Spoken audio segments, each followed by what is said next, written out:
All right, so this is my self monologue. I actually wrote it a couple years back in an advanced voice class in college. I am tired of feeling trapped in this time. I'm tired of being trapped in this civility. I love music that dances on the edge of chaos. And as it gets closer to its climax, it actually becomes fully chaotic. Most people find that uncomfortable. I think that it makes our hearts roar in a way that we secretly find magnificent. And that roar is made out of the things I should be.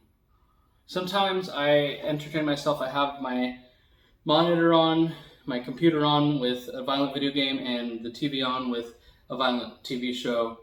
And as the next boss fight is starting to load, the monitor will turn black, and I'll realize I'm staring at myself. And in the darkness, I think to myself, what am I doing here? I'm not doing anything real. I'm just pressing buttons and sitting in a chair. I'm just using this game as a punching bag for my urges. I feel domesticated. I feel like I'm in a world watered down by Vespas, Twinkies, Dancing with the Stars, and tanning beds. I mean, people can't feel free to feel free.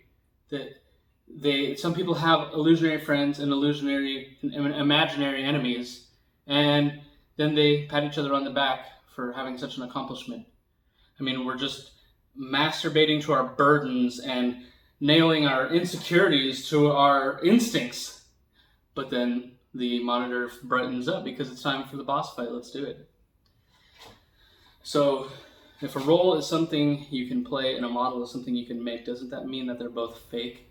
Confucius teaches us that our roles that we have to each other are defined by the duty they're in. So if one cannot fulfill the duty, they lose the role. Family is more than blood. It is the people that are in your lives who want you in theirs, people who will do anything to make you smile, and people who take you as you are. Leaving was never an option. I guess they knew that, so they took advantage of it. See, my problem is that I assume people will always try to do the right thing. See, my mom would have a story she would tell us where during kindergarten, one day I got a cookie for doing a good thing in school. So instead of eating it right away like usually any other kid would do, I actually saved it and took it back home so I could share it with my brothers. Sometimes when they would attack me for no reason, she would say that they don't deserve a brother like me. I like that one song by My Chemical Romance where he says, "Now I know I can't make you stay, but where's your heart?" I don't know if that's what the song is about, but that's what it's about for me. I still don't know where their hearts went. And Mama would tell another story.